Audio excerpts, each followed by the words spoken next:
In this video, I'm going to show you a step-by-step cold email guide for 2026. This is a strategy I would recommend you to use if you're just starting out, or if you're just a little bit more advanced. You can pick away a few things from this video. So without further ado, by the end of the video, you're going to have a working system that finds leads. You can enrich them. I know enrichment has been a focus of a lot of people the past 12 months. A lot of the scraper tools have gone away. A lot of the email cleaner tools are not really reliable anymore, unfortunately, but you're going to have all of that, my recommendations. You're going to see what I'm using, what I recommend if you're just starting out, and what copy to send to get replies built from scratch, then you can repeat every single month. So let's get into this. So first step is just finding the leads. Start with a specific angle. It works for any B2B company and segment. So every great list starts with a sharp filter logic. So I'll walk you through a specific use case on how you can use it. Recently funded B2B companies, let's just take that for an example. So the use case matters less than what you're thinking behind it. So once you understand how to build a filter stack, you can point it at any segment of the market. So it's very easy to understand, but first you need to do it obviously. So why standard database is not going to work for this? Like for example, Apollo, ZoomInfo, Lucia, these are fine for going like generic prospecting, but for targeted angles like recently funded companies who have two core problems, the data is stale and the filter is just like too shallow. Obviously your TAM is going to be smaller, your ICP is just going to be that much harder to find, but you're going to get better results. So what most people do is they just go to Apollo, just super generic, go to scraper, scrape it, just send cold emails. That's fine, you can get results with that. I'm not saying you don't.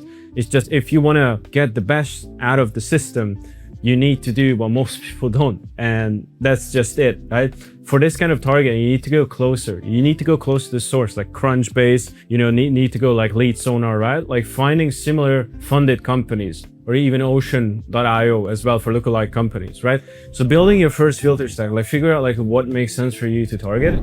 Also like funding is just generally what a lot of people target. The reason is because it's like generally like the most easy one to target, and you can find it at a large scale. And why they target it is because they for sure have money. They just recently been funded, but a lot of times it's just not accurate, right? You can talk about like recency of the raise, location, headcount, industry, also like tech stack. If they're using a specific product that might be relevant to you. So for example, if you're someone who wants to sell like Klaviyo products, like cold email marketing, but for like e-commerce stores, like I'm talking like Klaviyo, then you can look for companies that use the software Klaviyo, and that's just simple as that, right? Once you have that, what you need is just scraping the list. And you know, it sounds easy, but there's a lot of like specific databases for specific tools. There's just like way too many to count. I'm just gonna name a couple big industries. Like if you want to send above like 200K a month, this is what is required. Like being SaaS, fintech, healthcare, real estate, ag tech, legal tech, insurance, HR, hospitality, cybersecurity, manufacturing, logistics, healthcare. I already said that. E-learning, construction, non-profit, marketplaces, technical service, etc. If you want to extend your TAM, I'm not going to go like super detailed, but you can do like vertically just by going up market. So if you're like targeting like agencies, you can go up like funded startups, enterprise. If you want to do like horizontal, like adjacent markets, basically like if you're doing like SaaS, you can also target like CRM companies, help desk companies, RevOps platforms, right? Just basically like going adjacent market and then going up market, right? If you go up market, it's going to take longer to sell people because there's more of like a corporate hierarchy, but you're also going to talk with more qualified prospects as well. You can source these through LinkedIn, like a lot of these, right? Like here it's mentioned as well, like Crunchbase for raise filters, right? But it gets very, very complex. There's a lot of complexities to it. I'm not going to go super in depth to it. I'm just going to name like a few things you can do. Crunchbase, I recommend. If you just want to stay simple, like Lead Sonar is just like an easy way to do it. If you want to sign up for like 10K credits just to test it on Lead Sonar, you can do it like right now. You're going to get 10K credits. You can test it right now. You can look for basically anything that you want, like growth to market. We have all hundreds of millions of leads. Company name is what you're going to need. The website, the funding date. Again, we're just going to go off this like funding example. Funding amount, headcount, LinkedIn URL, location, and obviously I haven't put it here, but the email, so you can message them.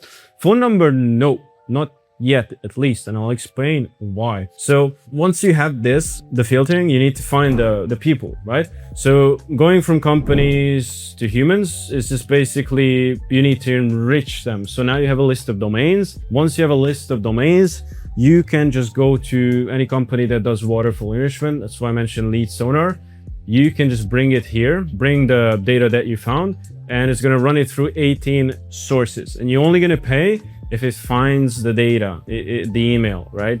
So because you want to specifically look for emails of people and phone numbers of people. The reason I recommend the phone numbers not yet is because you don't know if the lead is worth targeting or not. So there's going to be two strategies, which I'll show you in just a second.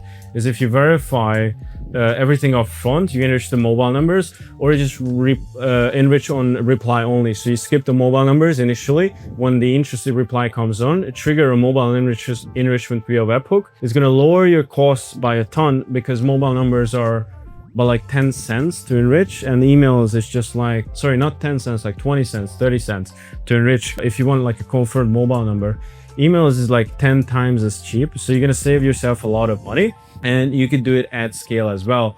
And once you have enriched the leads, you're going to need to clean them. So I recommend going to Email Shield. They give away 40 credits right now if you just want to sign up for them for free for like a couple days. I'm not sure if you're watching the video by the time it might be gone, but you can get for 1.8k 10 million monthly credits, 250 bucks. You're going to get 1 million credits. By far, this is the most accurate tool on the market because a lot of tools don't verify Outlook. And if you're doing up-market stuff, Outlook is something you're going to come across very, very commonly, right? So again, this is just the strategy where you're doing option 2 because it's going to save you a lot of money. I won't recommend doing option 1 because again, like verifying everything, the phone numbers as well, is just going to be very, very, very, very expensive. Once you have that, the interested reply workflow is going to be activated. So when a positive reply comes in, 3 things should happen automatically. So it detects a reply via webhook, or if using +5 instantly, they have auto reply agents. What it's going to do is going to send a reply to the prospect, and it's going to send via webhook that you have gotten the positive reply onto something like Slack or your Telegram channel where you keep track of this. And then it's going to send you a ping to your Waterfall enrichment software. Like I said, you can use lead sonar for this. And then it's going to enrich the contact with the phone number as well. And you can contact them on the phone via SMS or LinkedIn as well. It's usually what we do. So step 3 is just writing the email. So mindset shift before you write a single word. Everything in your copy should be connected back to something in the data. You're not writing a generic cold email. You want to be as specific as possible. And also that's where like lead sonar comes in, is you can write one-to-one personalized emails at scale. It's going to grade your lead based on the ICP, and also it's going to run one-to-one written emails as well. For like 500 bucks, you can get like 1 million emails one-to-one written. And also it's going to help you not get linked by the ESPs, the email sending providers, because all your emails are going to look different. You're going to spend a little bit more money, but compared to rebuilding your infrastructure because you're just sending generic stuff, it's worth it. We do everything. We run every single email that we send for us and our clients through this, and it's just worth it. It's like night and day different. Like on average, we see like 1.5x better results in terms of reply rates. The best we've seen is like 3-4x. So it's quite literally crazy. Also, I talk about this a lot, but subject line psychology is just simple. Just make it curious enough for them to open the email. So something bad is like helping industry companies scale their outbound, blah, blah, blah. I'm not gonna read that. I haven't even read that. I put that like 2 hours ago. It just sounds stupid. A strong one is like quick question.